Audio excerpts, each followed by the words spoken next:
Hi hello friends, welcome to PUC exam preparation channel. ನಮ್ಮ channel subscribe ಮಾಡ್ಕೊಳ್ಳಿ, like ಮಾಡಿ, share ಮಾಡಿ, ನಿಮ್ಮ ಫ್ರೆಂಡ್ಸ್ಗಳಿಗೆ ಶೇರ್ ಮಾಡಿ. ಹಾಗೆ ನಿಮ್ಮ ಫ್ರೆಂಡ್ಸ್ಗಳಿಗೆ ಸಹ ನಿಮ್ಮ ಹತ್ರ ಇದ್ದರೆ ಕಳಿಸಿ. ನಮಗೆ ಸಿಗಲಿಲ್ಲ ಕಾರಣದಿಂದ ನಾವು 2025 ಪೂರ್ವ ಸಿದ್ಧತಾ ಪರೀಕ್ಷೆಯ ಕ್ವಶನ್ ವಿತ್ ಆನ್ಸರ್ಗಳನ್ನು ಕಳಿಸಿರುತ್ತೇವೆ ಟೆಲಿಗ್ರಾಮ್ ಚಾನಲ್ನಲ್ಲಿ ಮತ್ತು ಯೂಟ್ಯೂಬ್ನಲ್ಲಿ. ಹಾಗಾಗಿ ನಾವು ಹುಡುಕಾಡಿದೆವು, ಎಲ್ಲ ತರಹ ಟ್ರೈ ಮಾಡಿದೆವು. ಕನ್ನಡ ಕ್ವಶನ್ ಪೇಪರ್, ಕನ್ನಡ ಪೂರ್ವ ಸಿದ್ಧತೆ 2026ರಲ್ಲಿ ನಡೆಯುವ ಸಿಗಲಿಲ್ಲ ಕಾರಣದಿಂದ 2025ರಲ್ಲಿ ನಡೆದಿರುವ ಪೂರ್ವ ಸಿದ್ಧತಾ ಪರೀಕ್ಷೆಯನ್ನು ವಿಡಿಯೋ ಮಾಡಿದ್ದೇವೆ. ಹಾಗಾಗಿ ಕ್ಷಮಿಸಬೇಕೆಂದು ನಿಮ್ಮಲ್ಲಿ ವಿನಂತಿಸಿಕೊಳ್ಳುತ್ತೇನೆ. ಹಾಗಾಗಿ ವಿಡಿಯೋವನ್ನು ಪ್ರಾರಂಭ ಮಾಡೋಣ. ರವಾನಕ್ಕೆ ಈ ಕೆಳಗಿನ ಪ್ರಶ್ನೆಗಳಿಗೆ ನೀಡಿರುವ ಉತ್ತರಗಳಲ್ಲಿ ಸರಿಯಾದದನ್ನು ಆರಿಸಿ ಬರೆಯಿರಿ. 1ನೇ ಕ್ವಶನ್. ಕದಡಿದ ಸಲಿಲಂ ತಿಳಿಯೊಂದಿದೆ ತನ್ನಿಂ ತಾನೇ ತಿಳಿದ ದರ್ಶನವಾಗುವ ವೈರಾಗ್ಯಂ ಸೀತೆಯೋಳ್. ಈ ಮೇಲಿನ ಪದ್ಯ ಭಾಗದಲ್ಲಿ ವೈರಾಗ್ಯ ಮೂಡುವುದು ಯಾರಿಗೆ? 2ನೇ ಕ್ವಶನ್. ಯಾವುದರಿಂದ ಪರಿಮಳವನ್ನು ಆಗಿರಬಹುದು? 3ನೇ ಕ್ವಶನ್. ಪಂಚಲಾದನೆ ಯಾರು? 4ನೇ ಕ್ವಶನ್. ಜಾಲಿಯ ರಸಸ್ವಾದ ಹೇಗಿರುತ್ತದೆ? ಇದಕ್ಕೆ ಹಾಗೆಯೇ 5ನೇ ಕ್ವಶನ್. ಮುದುಕಿಗೆ ಯಾರಿಂದ ಫೋನ್ ಕರೆ ಬಂದಿತು? 6ನೇ ಕ್ವಶನ್. ಕಾರ್ವೇರ್ ಮಾರ್ಷ್ ವಾಲ್ಪಾರೆಗೆ ಬಂದಿದ್ದು ಯಾವಾಗ? 7ನೇ ಕ್ವಶನ್. ಪದ್ಯಂ ವಂದ್ಯಂ ಗದ್ಯಂ ಹೃದಯದಣಿಂ ಹೃದಯಮಪ್ಪ ಗದ್ದಿಯೋಳ್ ಮುಷ್ಟಿ ಮನೋರಮೆ. ಈ ಮಾತಿನಲ್ಲಿ ಕಂಡುಬರುವ ಅಭಿಪ್ರಾಯವೇನು? 8ನೇ ಕ್ವಶನ್. ಆನೆ ಸಾಕುವುದು ಎಂದರೆ ಎಲೆಕ್ಷನ್ ನಿಂತ ಹಾಗೆ. ಈ ಮೇಲಿನ ಮಾತಿನಲ್ಲಿ ಯಾವ ಅಭಿಪ್ರಾಯ ಕಂಡುಬರುತ್ತದೆ? 9ನೇ ಕ್ವಶನ್. ಟೆಲಿಫೋನ್ ಕಂಬದ ಮೇಲೆ ಮೃತನಾದ ಲೈನ್ಮ್ಯಾನ್ ಯಾರು? 10ನೇ ಕ್ವಶನ್. ಪೊಲೀಸರು ನಾಗರಾಜನ ಬಗ್ಗೆ ಏನೆಂದು ಮಹಜರು ಬರೆದುಕೊಂಡಿದ್ದರು?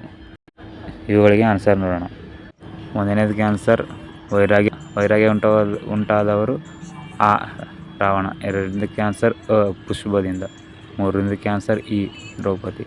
4ನೇದಕ್ಕೆ ಆನ್ಸರ್ ಇ. ವಿಷದಂತೆ. 5ನೇ ಕ್ವಶನ್ಗೆ ಆನ್ಸರ್ ಆ. ಕಿರಿಮಗನಿಗೆ. 6ನೇ ಕ್ವಶನ್ಗೆ ಆನ್ಸರ್ ಇ. 1890. 8ನೇ ಕ್ವಶನ್ಗೆ ಆನ್ಸರ್ ಆನೆ ಸಾಕುವುದು ಬಹು ಖರ್ಚಿನ ಕೆಲಸ. 9ನೇ ಕ್ವಶನ್ಗೆ ಆನ್ಸರ್ ಇ. ದುರ್ಗಪ್ಪ. 10ನೇ ಕ್ವಶನ್ಗೆ ಆನ್ಸರ್ ಕೋವಿ ಹೆಣ. 2 ಸಿಕ್ಕಿವೆ. ಹಾಗೆಯೇ ನಿಮಗೆ ಅರ್ಥ ಆಗಲಿಲ್ಲ ಅಂದರೆ ನಮ್ಮ ಟೆಲಿಗ್ರಾಮ್ ಚಾನಲ್ನಲ್ಲಿ ಆನ್ಸರ್ ವಿತ್ ಕೀ ಆನ್ಸರ್ ಎಲ್ಲ ಕೊಟ್ಟಿರ್ತೇವೆ, ಅದು ಸಹ ನೋಡ್ಕೊಳ್ಳಿ. ಅರ್ಥ ಆಗಲಿಲ್ಲ ಅಂದರೆ ವಿಡಿಯೋದಲ್ಲಿ. 11ನೇ 12ನೇ ಕ್ವಶನ್ ಪ್ರಾರಂಭ ಮಾಡೋಣ. ಆ. ಬಿಟ್ಟ ಸ್ಥಳಗಳಿಗೆ ಸರಿಯಾದ ಉತ್ತರವನ್ನು ಆರಿಸಿ ಬರೆಯಿರಿ. 11ನೇ ಕ್ವಶನ್. ಕೆಂಪು ಪಟ್ಟಿಗೆ ಸೇರಿದ ಪ್ರಾಣಿ ಡ್ಯಾಶ್. 12ನೇ ಕ್ವಶನ್. ಅದೃಷ್ಟದ ಪ್ರಶ್ನೆ ಬಂದಾಗ ಡ್ಯಾಶ್ ನೆನಪಾಗುತ್ತದೆ. 13ನೇ ಕ್ವಶನ್. ಡ್ಯಾಶ್ ದಣಿಗಳ ದಾಂಪತ್ಯಕ್ಕೆ ಮೂಕ ಸಾಕ್ಷಿಯಾಗಿತ್ತು. 14ನೇ ಕ್ವಶನ್. ಕಲಾಂ ಅವರ ಆತ್ಮಚರಿತ್ರೆಯ ಹೆಸರು ಡ್ಯಾಶ್. 15ನೇ ಕ್ವಶನ್. ಲೇಖಕರ ದೃಷ್ಟಿಯಲ್ಲಿ ಹಳ್ಳಿಯ ಚಹಾದ ಅಂಗಡಿ ಡ್ಯಾಶ್ ಇದ್ದಂತೆ. ಇವು ಹಾಗೆಯೇ 16ನೇ ನೋಡೋಣ. ರೋಮನಕ್ಕೆ 16. ಈ ಕೆಳಗಿನವುಗಳಲ್ಲಿ ಹೊಂದಿಸಿ ಬರೆಯಿರಿ. ಅ. ಪುರಂದರದಾಸರು. ಆ. ಹಬ್ಬಳ್ಳಿಯವರ ರಸಬಳಿ. ಇ. G. S. ಶಿವರುದ್ರಪ್ಪ. ಈ. ಒಮ್ಮೆ ನಗುತ್ತೇವೆ. ಉ. ಟಿ. ಯಲ್ಲಪ್ಪ. ಇವುಗಳಿಗೆ ಸಹ ಆನ್ಸರ್ ನೋಡೋಣ. 11ನೇ ಕ್ವಶನ್ಗೆ ಆನ್ಸರ್ ಏನೆಂದರೆ ಸಿಂಹಬಲದ ಕೋತಿಗಳು. 12ನೇ ಕ್ವಶನ್ಗೆ ಆನ್ಸರ್ ದ್ರೌಪದಿ. 13ನೇದಕ್ಕೆ ಕ್ವಶನ್ಗೆ ಆನ್ಸರ್ ಬೆಳಿಲೋಟ. 14ನೇದಕ್ಕೆ ಆನ್ಸರ್ ವಿಂಗ್ಸ್ ಆಫ್ ಫೈರ್. 15ನೇ ಕ್ವಶನ್ಗೆ ಆನ್ಸರ್ ವಾರ್ತಾ ಇಲಾಖೆ. 16ನೇ ನೋಡೋಣ. ಅ. ಪುರಂದರದಾಸರಿಗೆ ಆನ್ಸರ್ ಪುರಂದರ ವಿಠಲ. ಆ. ಹಬ್ಬಳ್ಳಿಯವರ ರಸಬಳಿಗೆ ಆನ್ಸರ್ ಗರತಿ ಹಾಡು. ಇ. G. S. Shivarudrappa. K. S. Nisar Ahmed. ಈ. ಒಮ್ಮೆ ನಗುತ್ತೇವೆಗೆ ಆನ್ಸರ್ ಮುಂಬೈ ಜಾತಕ. ಹಾಗೆ ಆ ವಿಭಾಗದಲ್ಲಿ 2 ಅಂಕದ ಪ್ರಶ್ನೆಗಳು. 11ನೇದು. ರಾವಣ ತನ್ನ ಅಂತಃಪುರ ಸ್ತ್ರೀಯರನ್ನು ಹೇಗೆ ಸತಾಯಿಸಿದನು? 18ನೇ ಕ್ವಶನ್. ತಾನು ಗೋತರದ ವಿಷ ಕುಡಿಯುವುದರಲ್ಲಿ ದ್ರೌಪದಿ ಹೇಗೆ ಹೇಳುತ್ತಾಳೆ? 19ನೇ ಕ್ವಶನ್. ಹಿತ್ತಾಳೆಗಿಂತ ಬಲು ಹೀನವಾದುದು ಯಾವುದು? 20ನೇ ಕ್ವಶನ್. ಮುದುಕಿ ಯಾರನ್ನು ಏನೆಂದು ಪ್ರಾರ್ಥಿಸಿದಳು? ಆ ವಿಭಾಗದಲ್ಲಿ ಯಾವುದಾದರೂ 2 ಪ್ರಶ್ನೆಗಳಿಗೆ 2-3 ವಾಕ್ಯಗಳಲ್ಲಿ ಉತ್ತರಿಸಿ. 21ನೇ ಕ್ವಶನ್. ಡಾಕ್ಟರ್ ಚಂದ್ರಪ್ಪ ಬಸಲಿಂಗನಿಗೆ ಡಾಕ್ಟರ್ ತಿಮ್ಮಪ್ಪನ ಬಗ್ಗೆ ಕೊಟ್ಟ ಅಭಿಪ್ರಾಯವೇನು? 22ನೇ ಕ್ವಶನ್. ಬ್ರಿಟಿಷರು ಬರುವ ಮೊದಲು ವಾಲ್ಪಾರೆ ಹೇಗಿತ್ತು? 23ನೇ ಕ್ವಶನ್. ಕಲಾಂ ಅವರ ಬದುಕಿನ ಮಂತ್ರ ಯಾವುದು? 24ನೇ ಕ್ವಶನ್. ಗಿಡ್ಡ ಮಾಸ್ತರರ ಶಾಲೆಯಲ್ಲಿ ಹುಡುಗರಿಗೆ ಏಕೆ ಹೊಡೆಯುತ್ತಾರೆ? ಹಾಗೆ 25ನೇ ಕ್ವಶನ್. ಯಾವುದಾದರೂ 3 ಪ್ರಶ್ನೆಗಳು 2-3 ವಾಕ್ಯಗಳಲ್ಲಿ ಬರೆಯಿರಿ. 25, 26, 27 ಇವಕ್ಕೂ ಸಹ ಟೆಲಿಗ್ರಾಮಲ್ಲಿ ಕೊಟ್ಟಿರ್ತೇವೆ. ಹಾಗೆ ಈ ವಿಭಾಗ. ರೋಮನ್ ಅಂಕಿ 3. ಆ. ಯಾವುದಾದರೂ 2 ವಾಕ್ಯಗಳನ್ನು ಸಂದರ್ಭ ಸೂಚಿಸಿ ಬರೆಯಿರಿ. 29ನೇ ಕ್ವಶನ್. ಬರಲುಂಟೆ ಸುಗ್ಗಿ ಮತ್ತೆ, ಇದು ಸಹ ಇಂಪಾರ್ಟೆಂಟ್ ಆಗಿದೆ. ಹಾಗೆ 31ನೇ ಕ್ವಶನ್, ದಿನನಿತ್ಯ ಶಿಲುಬೆಯಲ್ಲಿದ್ದಾನೆ ಜೀಸಸ್, ಇದು ಸಹ ಇಂಪಾರ್ಟೆಂಟ್ ಆಗಿದೆ. ಹಾಗೆ ಯಾವುದಾದರೂ ಒಂದು ವಾಕ್ಯ ಸಂದರ್ಭ ಸೂಚಿಸಬೇಡಿ.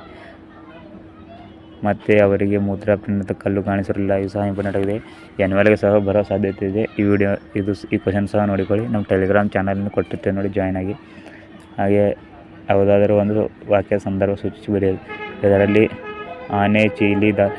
ಆನೆ ಬೇಲಿ ದಾಟಿ ಹೋಯಿತು ಸರ್, ಇದು ಸಹ ಇಂಪಾರ್ಟೆಂಟ್ ಆಗಿದೆ.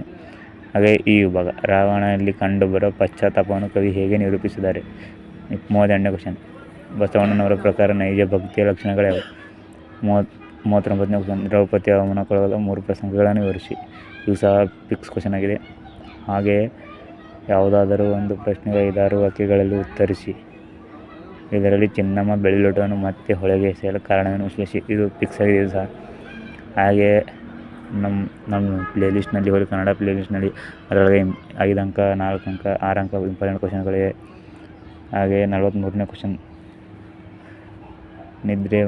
ನಿದ್ರೆ ಮಂಪಿನಲ್ಲಿದ್ದ ಡ್ರೈವರ್ ಪರಂಧಾಮಕ್ಕೆ ಹೋದ ಸಂದರ್ಭವನ್ನು ವಿವರಿಸಿ, ಸಹ ಇಂಪಾರ್ಟೆಂಟ್ ಆಗಿದೆ.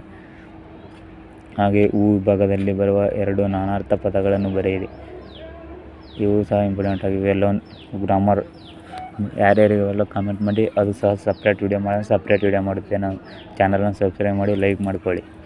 ಹಾಗೆ ಯಾವುದಾದರೂ ಒಂದು ಕುರಿತು ಪ್ರಬಂಧ ಬರೆಯಿರಿ, ಇದು ಕನ್ನಡ ಭಾಷೆ ಅಭಿವೃದ್ಧಿಗೊಳಿಸುವ ಮಾರ್ಗಗಳು, ಇದು ಪ್ರಬಂಧದಲ್ಲಿ ಅಂದರೆ ಇದು ಇಂಪಾರ್ಟೆಂಟ್ ಆಗಿದೆ. ಹಾಗೆ ಪತ್ರಲೇಖನ ಸಹ ನಮ್ಮ ಕನ್ನಡ ಪ್ಲೇಲಿಸ್ಟ್ನಲ್ಲಿದೆ, ಅಲ್ಲಿ ಹೋಗಿ ನೋಡ್ಕೊಳ್ಳಿ. ಎಲ್ಲಾದರೂ ತಪ್ಪಾದರೆ ಕ್ಷಮಿಸಿ. ಧನ್ಯವಾದಗಳು.